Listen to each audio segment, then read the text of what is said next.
बहुत प्राचीन समय की बात है जब देव, दानव, ऋषि और गंधर्व एक ही सृष्टि के विभिन्न विभिन्न लोकों में विचरण करते थे। उसी दिव्य काल में एक अत्यंत सुंदर गंधर्व कन्या का जन्म हुआ। उसकी सुंदरता इतनी अद्भुत थी कि स्वर्ग की अप्सराएं भी उसके सामने फीकी प्रतीत होती थी। उसका मुख चंद्रमा सा उज्जवल था, नेत्र कमल जैसे, स्वर वीणा के तारों जैसा मधुर।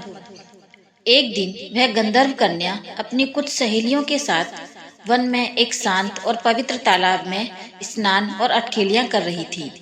हंसी ठिठोली में वे एक दूसरे पर जल उछाल रही थी।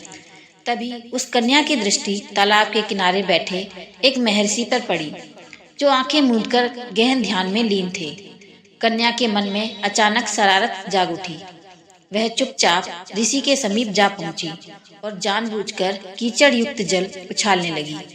उसकी सहेलियां हंसती रहीं और कीचड़ भरा जल बार बार ऋषि के शरीर पर गिरने लगा। ऋषि का ध्यान भंग हो गया। उन्होंने नेत्र खोले और तुरंत समझ गए कि यह सब जानबूझकर किया गया है। क्रोध से उनकी तपोमय देह कांप उठी। उन्होंने कहा, हे गंधर्व कन्या, तूने मेरे तप का अपमान किया है। जिस प्रकार तूने इस पवित्र जल को कीचड़ से भर दिया, वैसा कृत्य तो भैंस करती है। जा, आज से तू भैंस की काया धारण कर। क्षण मात्र में वह दिव्य कन्या भयभीत हो उठी। उसने रोते हुए हाथ जोड़कर ऋषि से क्षमा मांगी। मुनिवर, मुझसे भारी अपराध हो गया, कृपया अपना श्राप वापस ले लें। ऋषि का हृदय द्रवित हो गया। उन्होंने कहा, मेरा श्राप मिथ्या नहीं हो सकता, पर उसमें करुणा अवश्य हो सकती है। जा, दिन में तू पूर्ण भैंस रूप में रहेगी, रात्रि में अर्ध नारी और अर्ध भैंस बनेगी, और जिस दिन तू संतान को जन्म देगी उसी दिन इस श्राप से मुक्त हो जाएगी। यह कहकर ऋषि वहां से चले गए। उसी क्षण गंधर्व कन्या का नाम महिषी पड़ गया। दिन में वह वन में एक भैंस की भांति विचरण करती और रात होते ही उसका रूप बदल जाता। आधी नारी आधी भैंस, सुंदर भी और अभिशप्त भी। एक रात्रि असुरों का राजा रंभ शिकार करते हुए उसी वन में पहुंचा। चंद्रमा के प्रकाश में उसकी दृष्टि महिषी पर पड़ी तो वह स्तब्ध रह गया। ऐसा अद्भुत रूप उसने पहले कभी नहीं देखा था। रंभ ने उससे पूछा, तुम कौन हो और तुम्हारा यह विचित्र रूप क्यों है? महिषी ने अपने जीवन की पूरी कथा उसे सुना दी। महिषी की पीड़ा और सौंदर्य से रंभ का हृदय पिघल गया। उसे उससे प्रेम हो गया। उसने महिषी से विवाह कर लिया। समय बीता और महिषी गर्भवती हुई। उसी दौरान रंभ ने देवताओं पर आक्रमण कर दिया।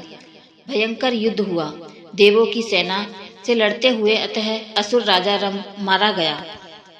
जब महिषी को यह समाचार मिला तो रंभ के सबसे पास जब महिषी को यह समाचार मिला तो वह रंभ के सबके पास विलाप करने लगी।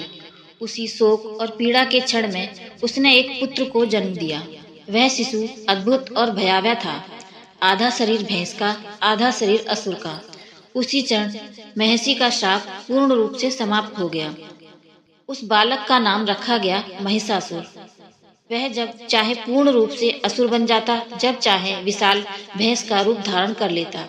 यही बालक आगे चलकर देवताओं के लिए महाविनाश बना और अतः देवी दुर्गा द्वारा मारा गया।